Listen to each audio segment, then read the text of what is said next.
have here is Precious and Angela and Emily. Okay. Okay, I'm not quite sure who you can see yet, but we're gonna try and see if we can get a bigger monitor. Yeah, he has a big No, one. I see Angela eating something. Now I can see a monitor. There you go. I brought donuts to share. Okay. Okay, I see everyone.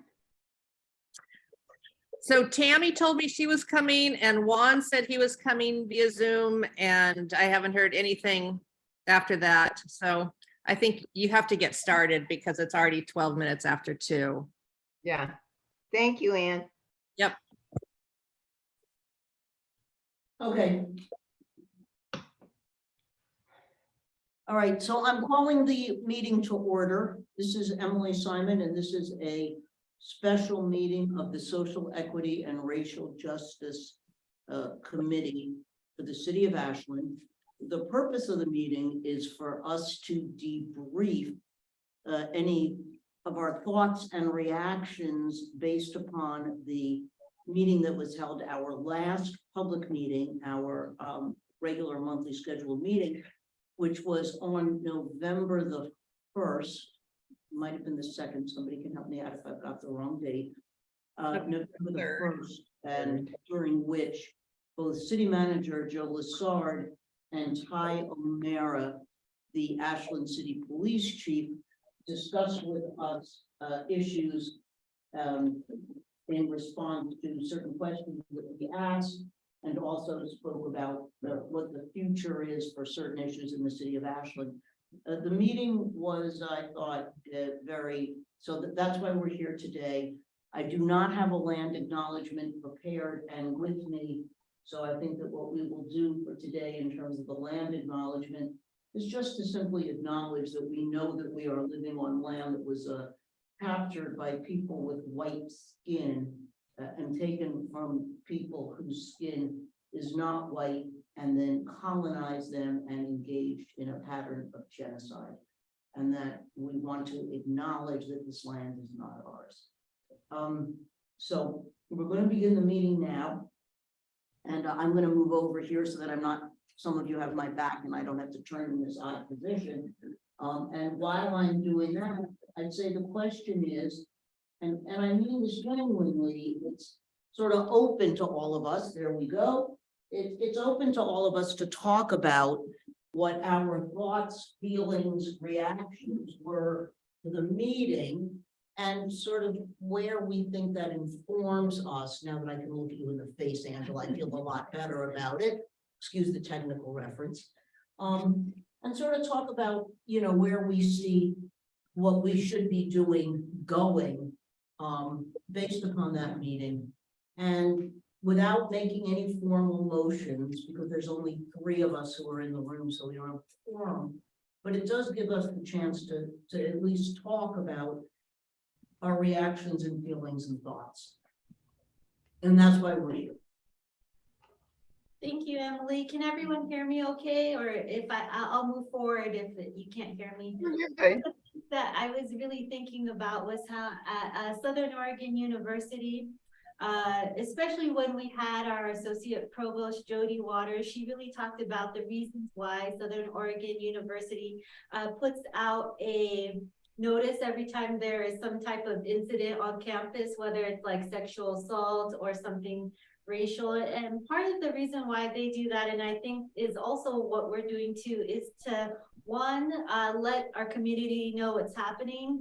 2, let the perpetrator know that we have eyes out and we're watching what's happening, and that we are not like sweeping it under the rug, but letting whatever they're doing, the perpetrator, criminal or whoever, that we are watching out for each other, watching out for the victims who have been attacked or threatened or whatever, and also just that the community is watching. So I know that's one of Southern Oregon University's approaches, and I feel that's partially what we're doing with like our different type of statements and being on JPR. Thanks to Angela. And our social media posts is letting people know that we're watching, we're taking count of what we know and what's happening. And that we're informing our community, even if it's things that are tough to deal with or tough to acknowledge that this type of stuff happens in our community. So I was really kind of thinking deeply on that a bit. Angela, what did you think of the meeting? If you don't mind me calling my. No, not at all. Yeah, no, I have to agree. I agree with Precious. I'm glad we had it. I'm glad we were able to speak with Joe Lessard and Ty O'Meara and Rick Bailey. My biggest concern is that these things have happened before. We've had racist incidents before. We've had just egregious racist incidents before. And I see this sort of, there's an upwelling of support and there's we stand by this isn't who we are, all of that. And, very similar to what Ty was saying, it's just sort of Ty, when he was saying that he wanted to be in the loop and people wanted to understand and admitted his own privilege in many ways. And then nothing happened. So while it was a great, conversation, and I appreciate everybody taking their time to speak with Serge, I wasn't really feeling like anything was going to change moving forward. That this is just kind of what Ashland does.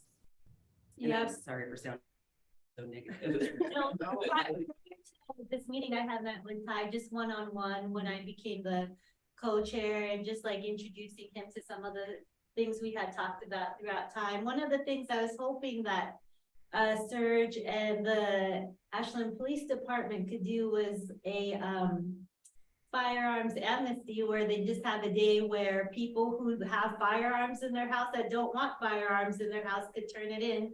And a person could do that at any time, but just like with Humane Society and those type of things, sometimes when they have an adoption day, it really encourages people to just go and do that. And I know other cities and places, they've had firearms amnesty day where you could, just take a firearm that your uncle, who's stored in your house that never comes around anymore, you could turn that in. But then he was like, no, we can't do that, because what if the firearm, someone just committed a crime? But I do feel like those type of things, they're proactive, and that hopefully we could keep the conversation going. I hope that Ashland never has one of these school shootings, but I feel that there's proactive ways in which we could talk about those things before things happen, not wait until something like that happens. So I'm hoping that we could continue to collaborate and again, proactive before things happen. We're already, things have already happened, but. Yeah. If I can jump in. Please, Gina, Yes. this is meant to be very informal. There's no specific time for staff, quote unquote, or council liaison, quote unquote. Please, just talk. So some of I hear all three of you, and I hear what you're saying, and I couldn't agree with you more. Angela, I hear you when it sounds a little bit more performative, and I thought that this isn't the first time we've had this conversation. Maybe with these three individuals in the same room or the same space together it is, but it's not the first time. So when I think about something coming from council, I know that, well, let me back it up. Let's talk about Rick first. So meeting with Rick and talking to Rick, I talked also with Gene Stallman and a few other people. I'm going to touch on the university district. So the university district is something that was talked about.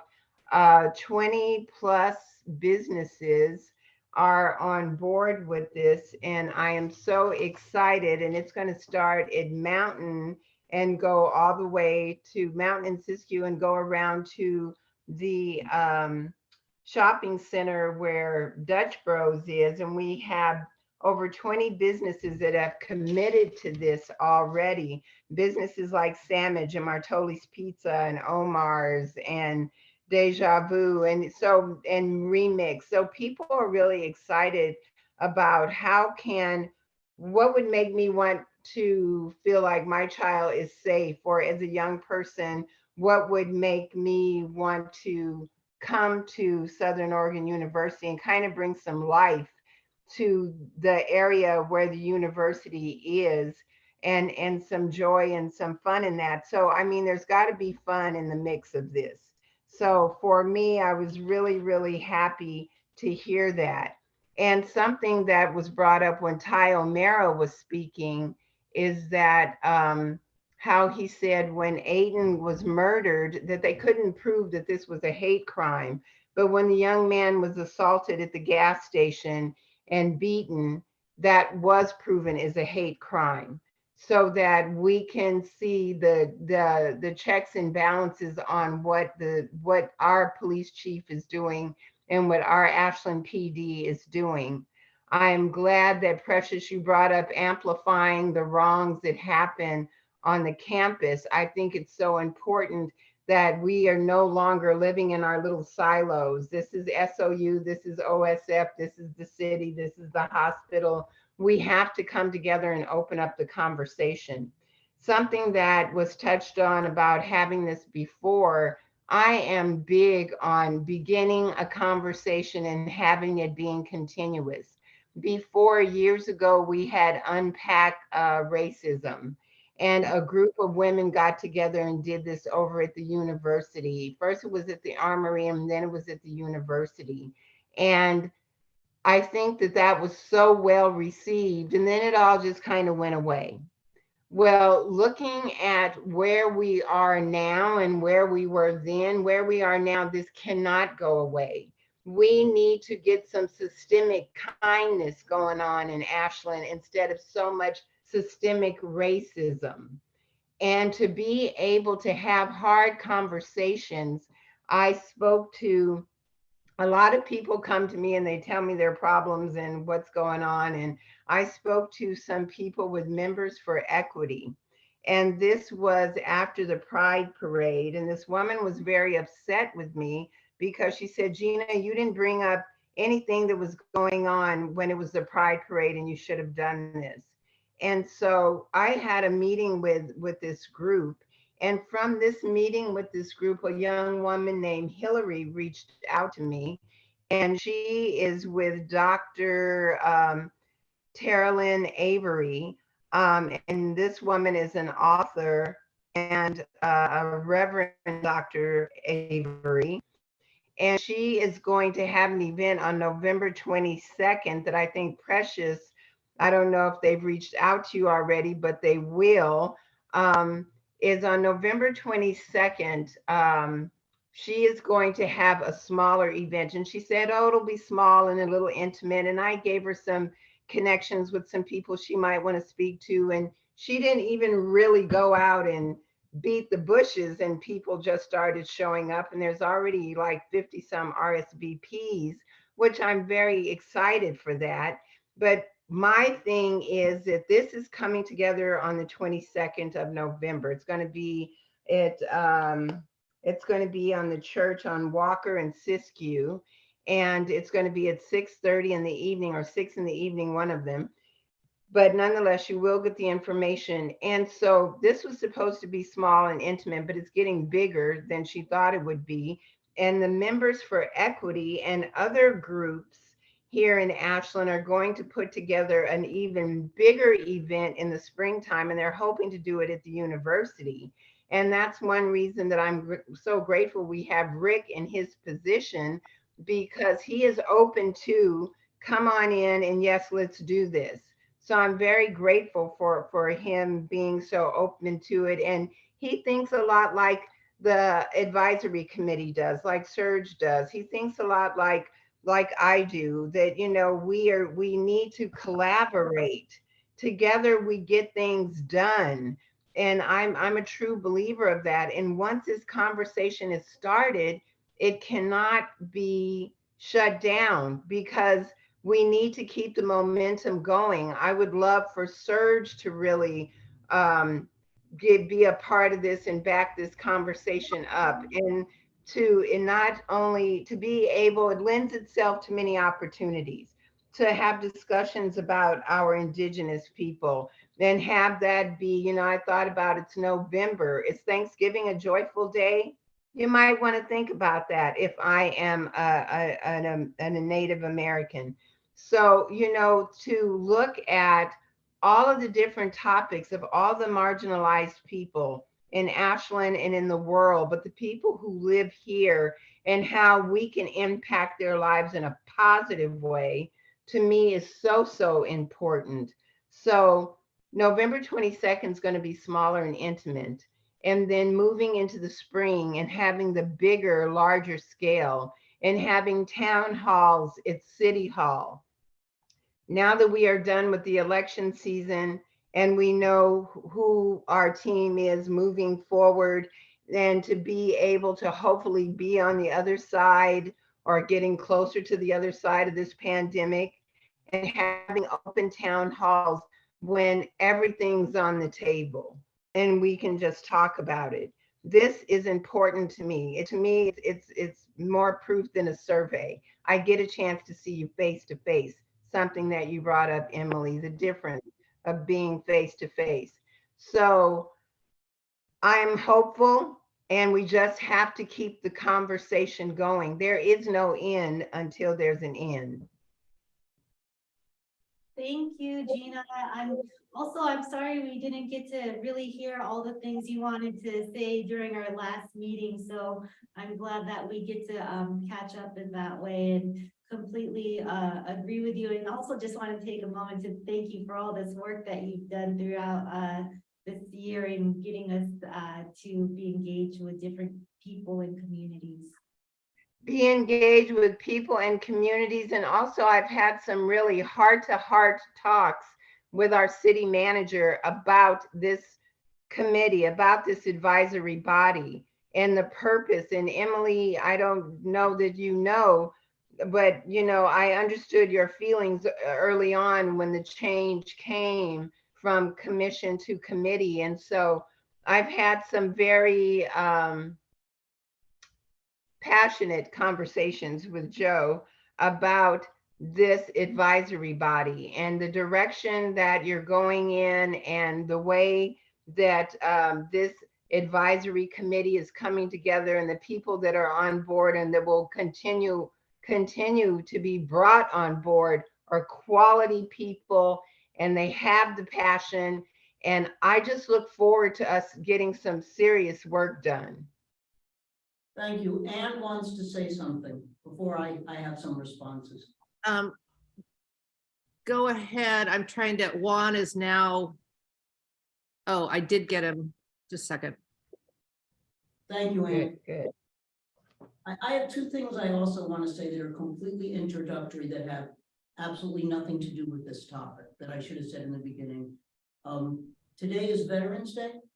And Anne and Gina both, I really appreciate that you're both here on a day when, Anne, certainly for you, your staff, you didn't need to be.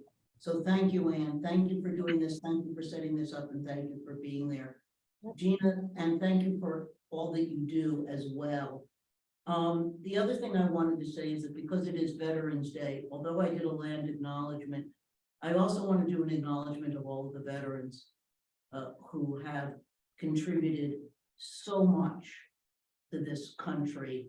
And just, on a personal note, I used to call my father every morning of every Veterans Day, wherever I was, to thank him for his service.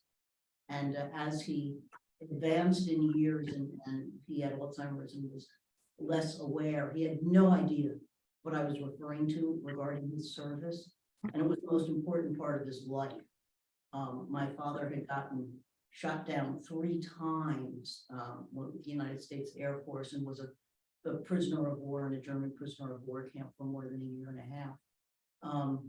And it was the most important part of his life. He's buried in Arlington. It was all he cared about was that. And he would go and meet with his people. And every year when I called to thank him for his service, even when he was more in his Alzheimer's and didn't know what I was talking about, with just a couple of prompts, he would come back and he would always say, "You're welcome, and I hope I made your life safer."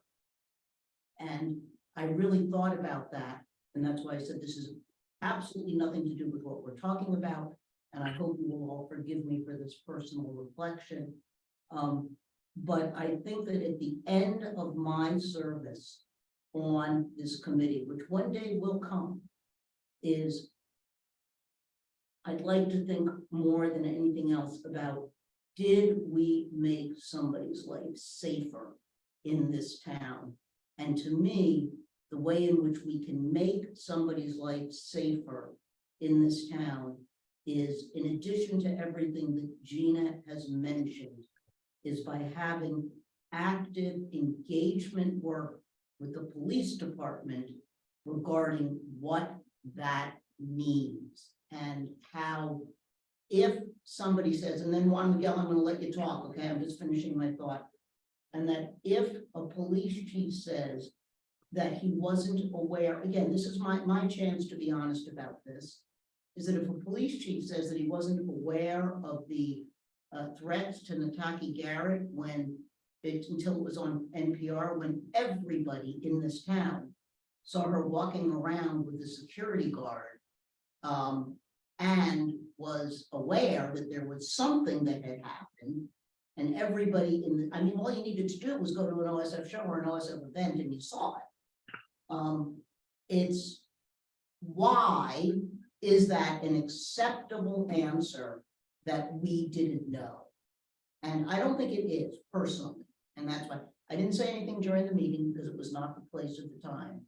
But I do think that the question then becomes, okay, well then how do we make sure that there is not something that the police department doesn't know about, and in what context is their knowledge?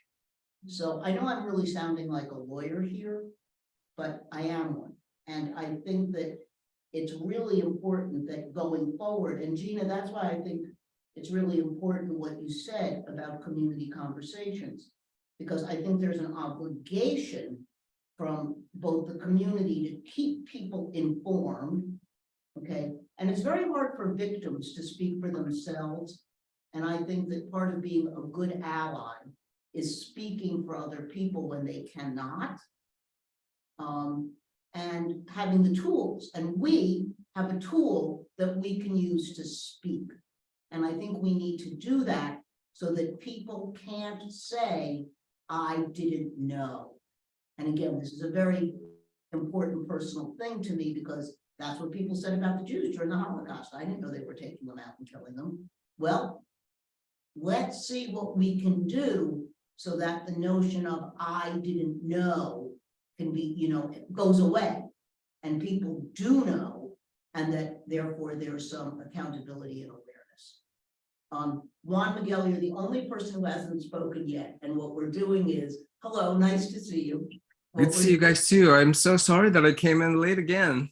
That's okay. Here you are. I just had it I just had this meeting down at 12:30.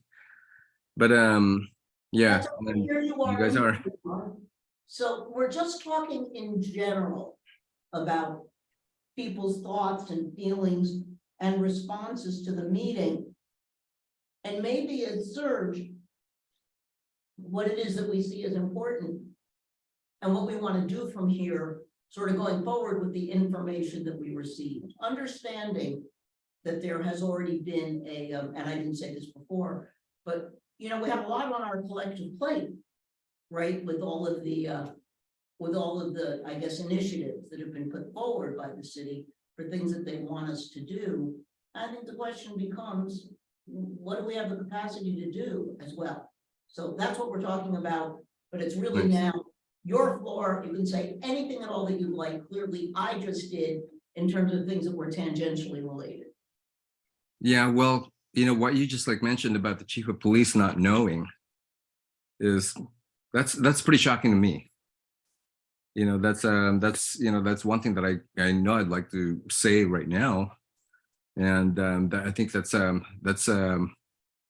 everybody, I wouldn't know, how, what to do or what to say, what could be, the reason why the chief of police didn't know when everybody else was pretty informed about like what was going on, and there was like a visibility of like Nataki Garrett walking around with security.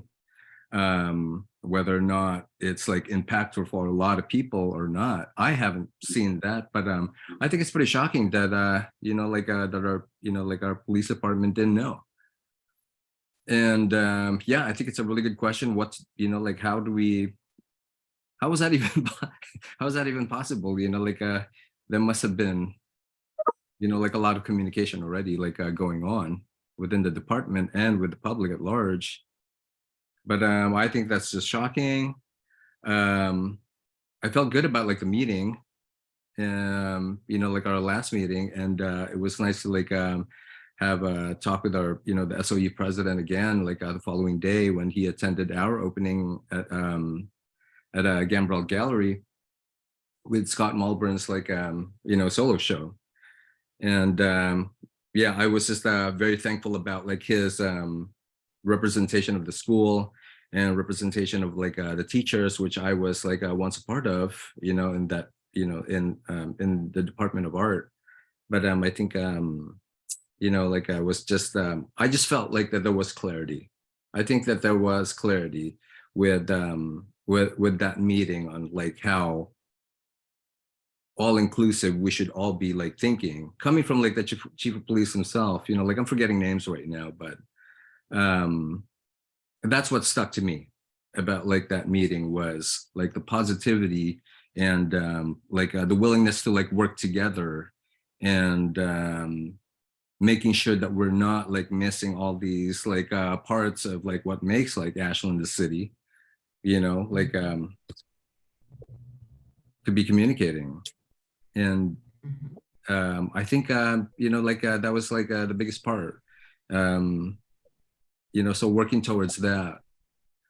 And I really didn't have like much to like add or ask like during the meeting, but and then finding out now about like the chief of police actually did, you know, not knowing, you know, maybe I missed that in like the last meeting. I don't think I did, but I did not know that he didn't, you know, like know initially. Well, you know, so Yes. So, you know, something, if I may jump in here, and I'm just being, you know, jumping in, but I think that it's a matter of trust. It's a matter of, and that's, I'm going to go back to this conversation again, open town halls, conversation. I know you, I trust you. I don't know you, I don't trust you. You know, to be able, I would love how you can walk downtown and you see police officers walking around downtown. I would love to see police officers walking around on the south side of town. I would love to see police officers walking through the neighborhoods. You know, if I don't know you, I don't trust you. We need to build trust. And how do we get there? Through communication. You know what? I know Juan. He's a good guy. I trust him.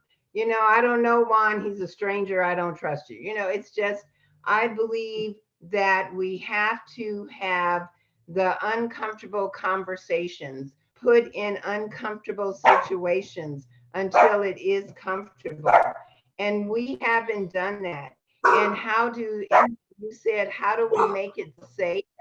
And so, and how do you know when it is safe? After Aiden's death was real, and we all knew about that. And I, for one, Sophie, shut up. I'm sorry. I, for one, thought that we would have had this big uproar and big thing, and it wasn't. And that kind of saddened me. Aiden is dead. We are getting ready to come up on the second anniversary of his death. This to me is, let's be aware of our surroundings. This was a big red flag, a big moment for us to know, yes, it happens right here in sweet little Ashland, people. Yeah. So, you know, we should not have to wait to be asked, are you safe? Are you okay? We need to be aware of that 24/7. And I feel as a city councilor, I feel as an Ashland PD chief, as a school president, as a city manager, as a resident of Ashland, It's on me. Are we safe? What can I do? I wonder if we could have a collaborative type of conversation with APD. I feel that like the Ashland Fire Department does a really excellent job of, opening its doors to the community, like doing, participating in different events. I know they went to my son's school, the fire department, they did a whole like assembly type thing, and they have all these days where you could go in and they give kids tours. I know my mom and my son recently, they just went to the Ashland Police Department because they found a phone that they wanted to turn in. And as soon as they walked into the police department, the woman at the front desk said, "Oh, the bathroom's over there." She didn't even like welcome them or say anything. She just assumed they wanted to use the bathroom. But I wonder, I don't know, is the Ashland Police Department aware of like the way that the different levels of the way the community perceives them? I don't know if they're even aware or. Sorry to interrupt. No, that's, yeah. Is there a possibility that we can get a representative from the police force on surge? Because I have to say, going off what Gina said, like after Aiden Ellison was murdered, and not just the way the police responded, but just the way the community non-responded, basically. I think for a lot of people of color, especially, it was that kind of closed a door on any forward movement that we'd started to have in terms of trusting law enforcement and trusting one another. Like my sense of, that sense of what Ashland says versus what Ashland does is, yeah, to me, there's a big dramatic difference. And so if we had maybe a representative from law enforcement on this group who could actually hear us instead of staying in their little silo of information, that might help. So Andrew, let me give you a little bit of history about that, because you weren't on the commission at the time. So initially, when the commission was first established, and I'm saying commission on purpose because it was a commission, the person, City of Ashland, assigned us to be the liaison, to be the staff person, not the liaison, excuse me. So Ann Seltzer was Ty O'Meara. And there was a feeling from the members of the commission at the time that that was not a good fit, because the commission had been established sort of very much in the response to Aiden's death, by Mayor Akins and by Councilor Duquesne. And because of that, there was a very strong feeling by many members of the commission that to have a police department person be a staff liaison was not, let's be the staff person, would not foster good communication within the commission itself, and would potentially take away from the ability to have open conversations with the police person present all the time.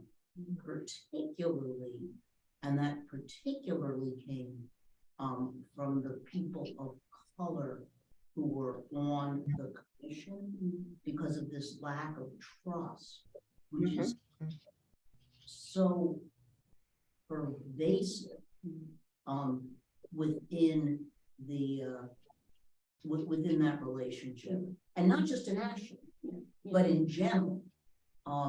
And I, at the time, that's why I just personally at the time, I completely supported that decision. Okay. It was raised by some other members of the commission, not by me personally, but I completely supported it because I felt it was very important that this commission get its footing first. And I really didn't know at sort of like what the membership was gonna be like, how it was gonna go, all of those things. And I just didn't want anything that new members of the commission would feel like was an impediment to their service. That's why I said I wanted to give you that history. No, that makes. So now that that has happened though, because, and this is my gray hair speaking, which gets to speak sometimes, is my gray hair speaking says, but that doesn't mean that this is how it has to be forever. And I think your idea that you are saying is to ask the Ashland Police Department, would they like to have an ex officio member be on the committee? Because within the structure of the committee, we can have ex officio members. So would they like to have somebody be an ex officio member and be at our meetings? And I think that's something that we could put on the agenda, have a discussion about it, and make a motion and see if people think that that is something that would help with the relationships between the Ashland Police Department and the larger world. I think that's one thing that we could do. I'm just taking a couple of threads from what people have said, and then I'll let you talk, Gina, okay? Because I see your hand. Wait, just say one more thing, and then I'll hit my pause button, okay? The other thing is, from what I hear circling around in terms of ideas, is do we want to adjust our priorities within the confines of the things we said that we're doing already, and say that it's important to us to make sure that there is a community conversation that takes place at City Hall in the manner in which Gina has suggested. That's why I said I'm trying to make these into action items a little bit, and saying that's an important thing that we think that we should happen, and start putting energy into making it happen. Because what that's going to require is it's got to be a curated conversation. It cannot be an all-comers conversation on any side, in terms of people like me totally taking over, right? So it's got to be a curated conversation. We've got to make sure that there are enough people in the room to have a meaningful conversation. And we have to remember what the chief said, that he just doesn't want it to be the Ashland Police Department against the rest of the community. So, and I can understand why he might feel that way. So I think there's a lot of groundwork that would need to be laid to have that happen. I'm not against doing it. I'm just saying it will take us away from potentially doing other things. And I think we need to recognize it. Go ahead, Gina. I've just hit my pause button. Okay, cool. So something that I wanted to say quickly is that thank you for Emily letting Angela in on the history of the commission, because you were a commission then. But something is that I would like to be able to see a larger presence of APD throughout the community. You know, I don't, and I think it's nice that if we have a non-voting person who is with the PD to be a part of your advisory committee, or to show up and come to the meetings more often, just to know what you're up to. And because to know that, oh, this is what's going on here. I think that's important. However, I want to look at Ashland as Ashland, you know, not the advisory committee, not going to the SOU school, or not coming to council meetings, but I would love to see more of a presence of our police chief and our PD. I think that that is so important, and that's how we build trust. And that's when we're all in a room together having a town hall, or this advisory committee is having an event and we're all there together. That's how we build trust. I know you, I trust you. I don't know you, I don't trust you. I think that's so important. And something I really want to say really quick, and then because I've got to go to a 1 o'clock, but I want you to know that the welcoming, your job as this advisory committee, you're going to put together that welcoming package that Joe talked about. I think that's going to be fun, and it's so important. So I think that you guys are going to do a great job at that. And then I went to Joe and I asked him, I said, Joe, why do we have to have a consultant before we can have a DEI manager? And because I'm looking at the money, I'm looking at the budget, I said, we get a DEI manager, and then that person's going to have to that person needs money to be able for training and things like that. And we are going to go into our budget process in March. So consultant equals plan. From the plan that, pardon me? I didn't hear you, Gina. Consultant equals what?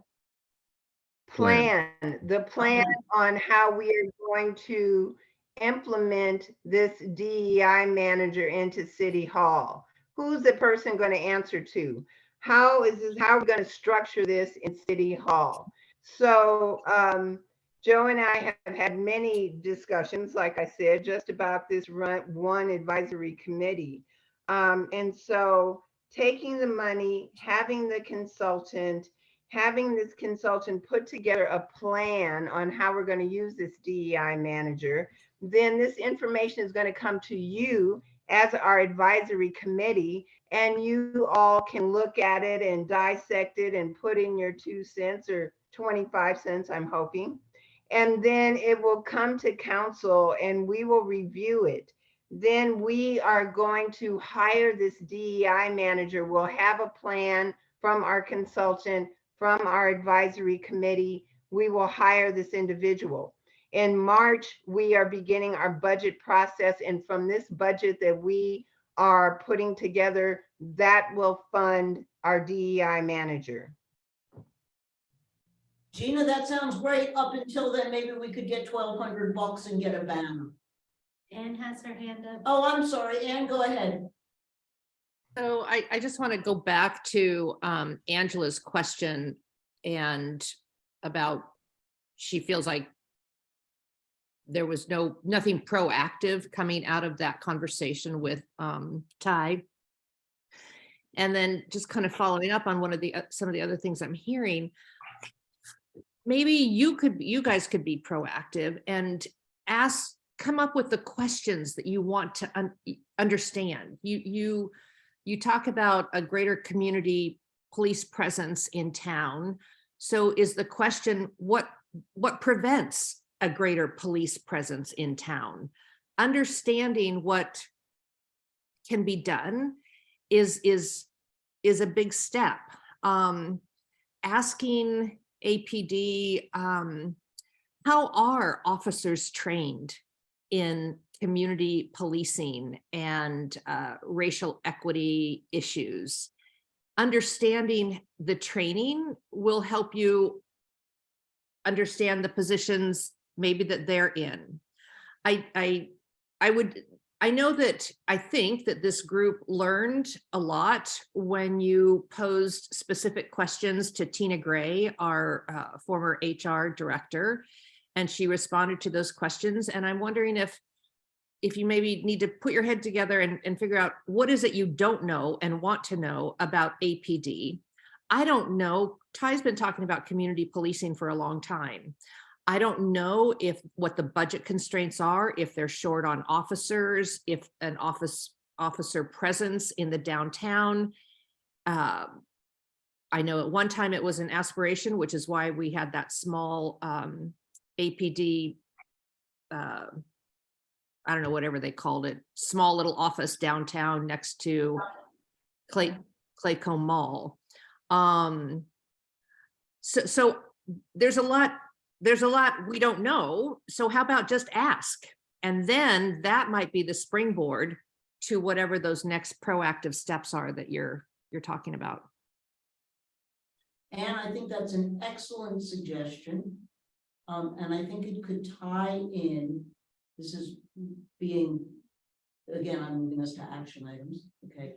So Anne, I'm gonna ask that on the next agenda in December, that we put on the agenda what I'm sort of calling somebody who is willing to take on, and we can even do it informally, right at the meeting.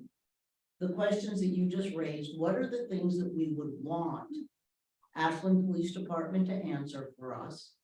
Spend 15 minutes brainstorming, then asking Ty O'Meara, because he's the police chief, to have the answers for us.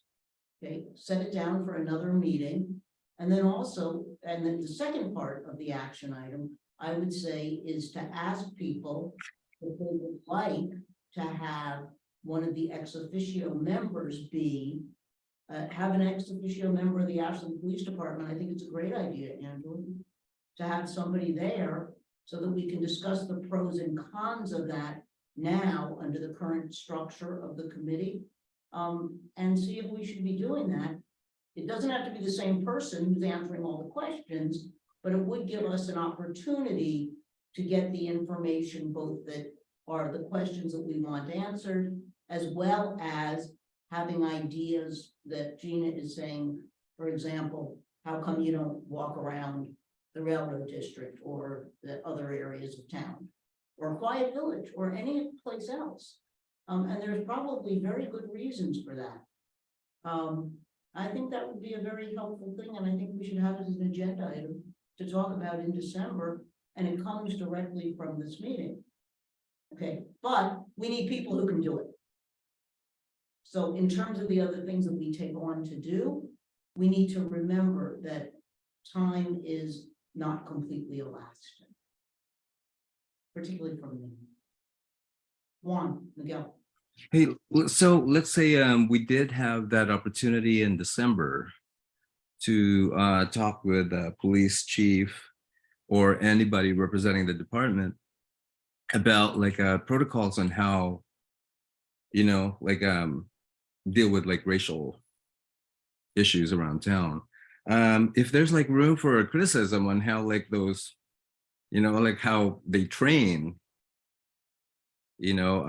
police officers, or, once we find out, like, let's say, like this is like a regular thing that they do, like they, they probably might restructure how they deal with racial problems, like once a year, or which is kind of like encouraging that they try to like update the language.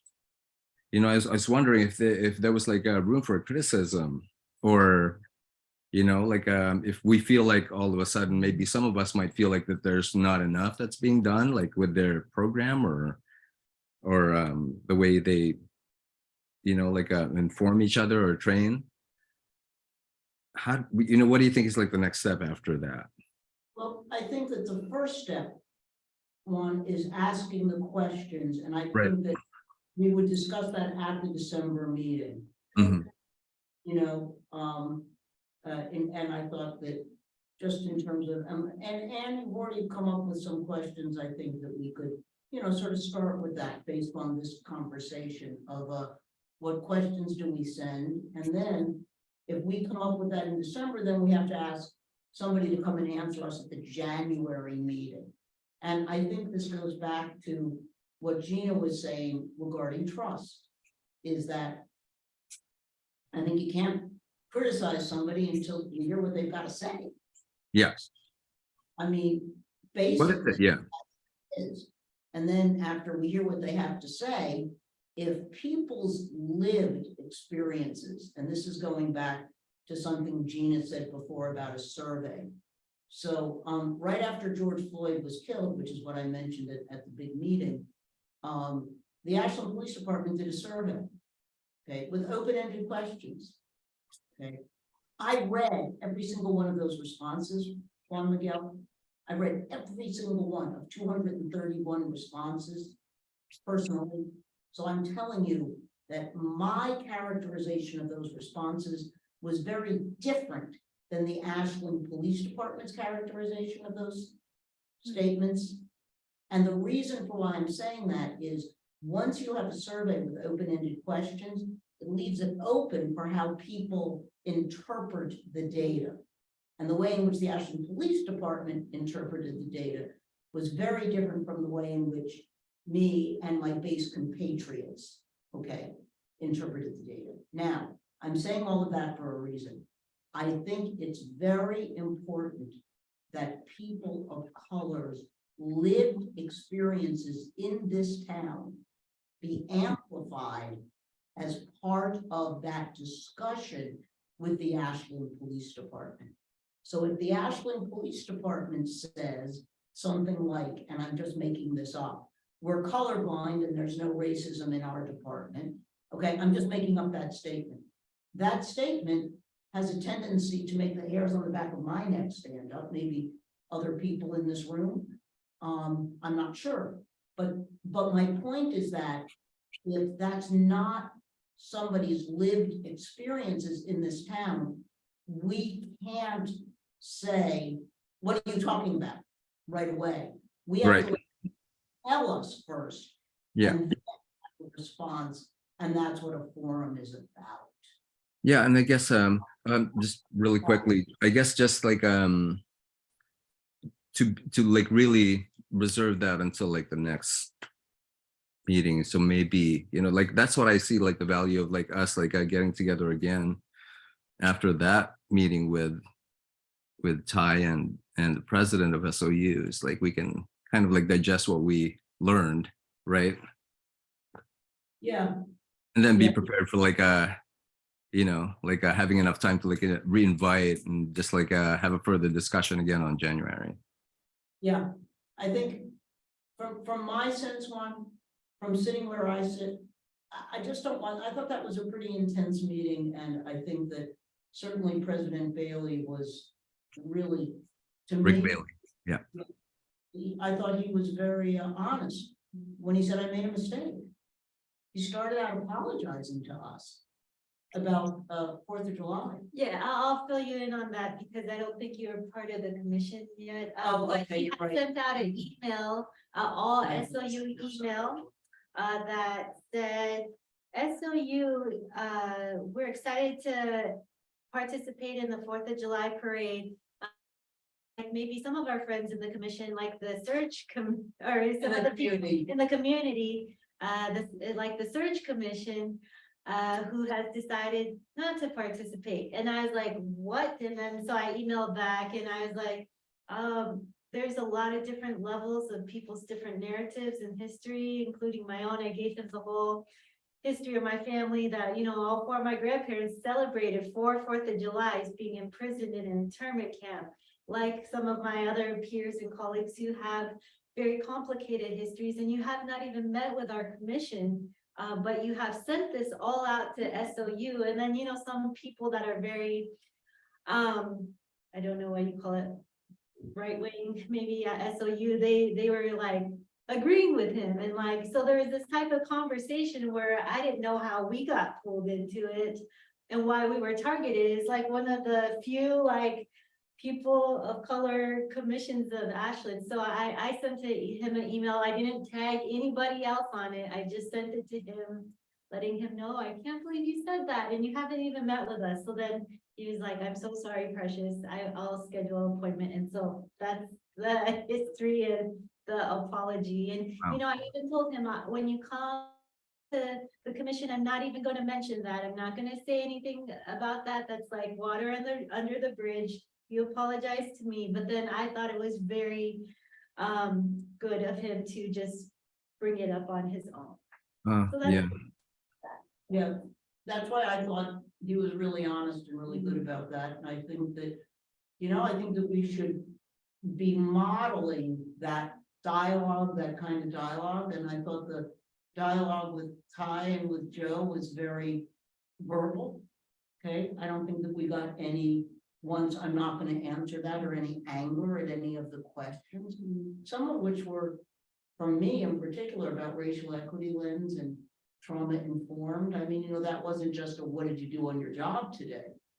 And I think it's really important that having had that conversation, that we keep it going.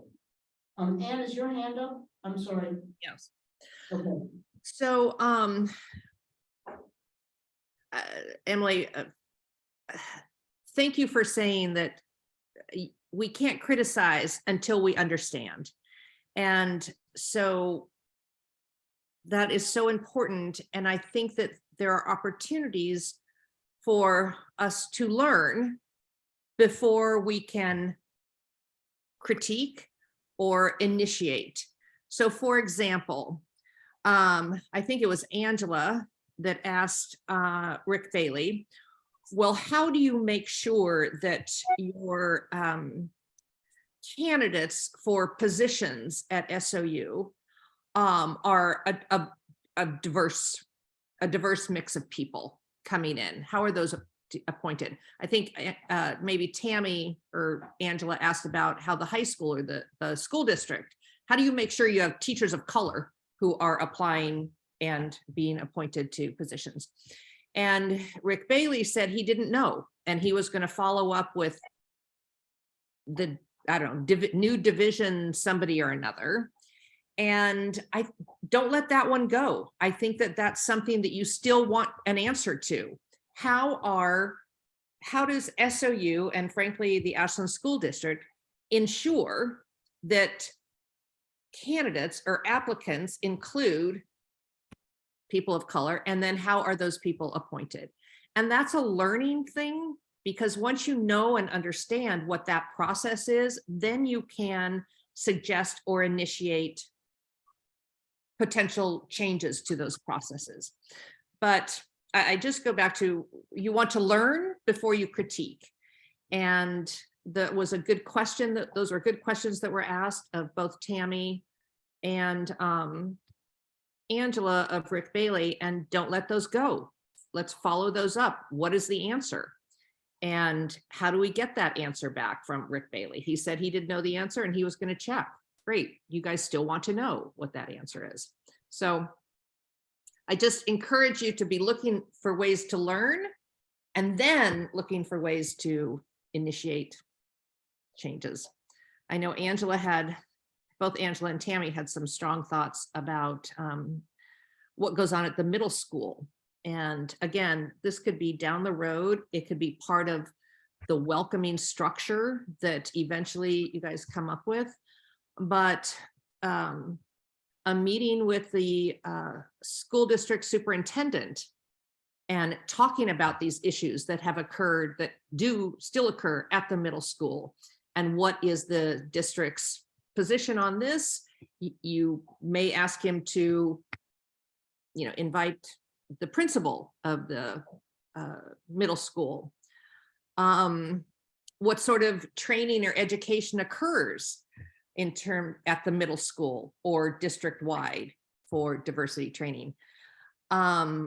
We know that hate is learned. And so while some of this rests with parents of kids who act up, you also want to know what sort of training the teachers have to go through. Anyway, I throw out these things as opportunities to learn in order to initiate change. And thank you. I'd like to make sure, and I very much appreciate what you just said in terms of the follow-up with Rick Bailey as well. So I'd really like to make sure that on the agenda next time that we have a follow-up discussion.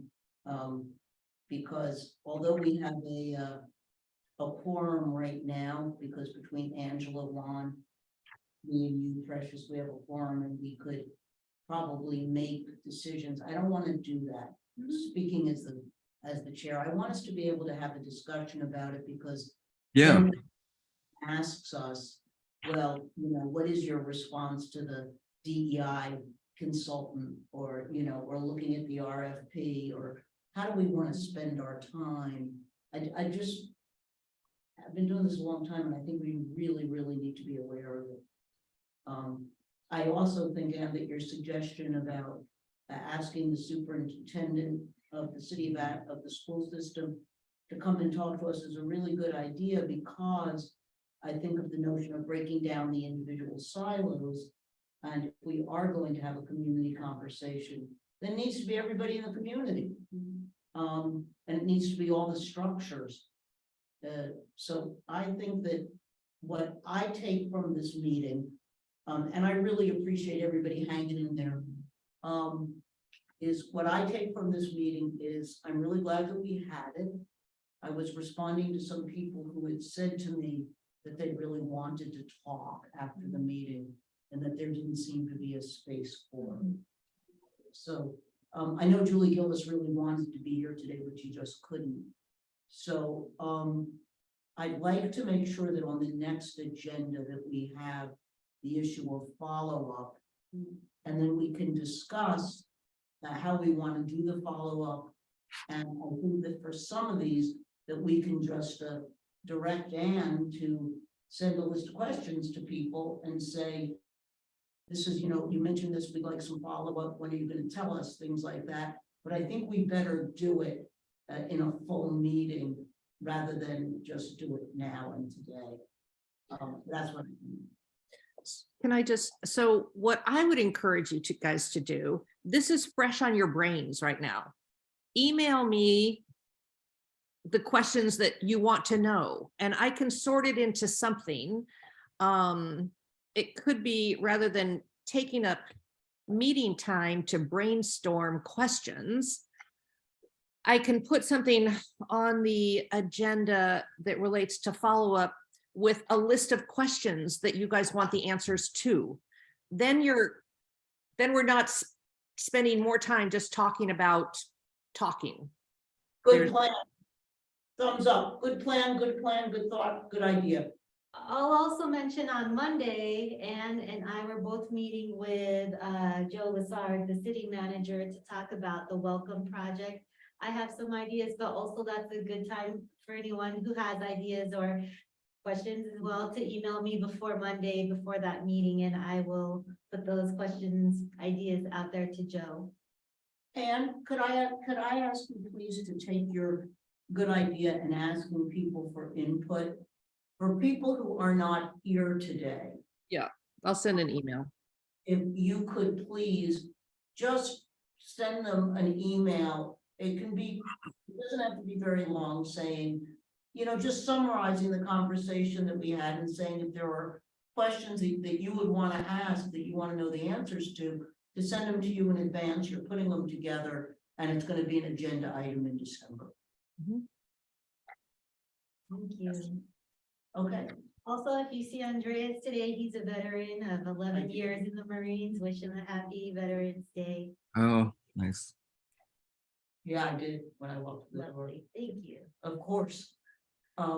Okay, does anybody else have anything that they want or need to say at this point? Seems like no. Seems like, oh, wait, Ann, you do. I can just see, I just sort of thought. I just took a breath. I just want to, because a few sentences ago, Emily said something about follow-up discussion about things like the DEI and so I'm not sure what that actually meant. But just a reminder, at the last meeting, nobody was particularly interested in taking on any aspect of the RFP. And so that is being finalized now and will be going out, whatever it is, November, I think 28th or something. So, Yeah. so we won't be talking about the DEI RFP at all again. Okay, thanks, Ann, for clarifying that. And then the only other thing I wanted to say regarding the formulation of the agenda. Now, Angela and Juan, you are welcome to stay here during what is a conversation between Precious Ann and me about timing and the agenda.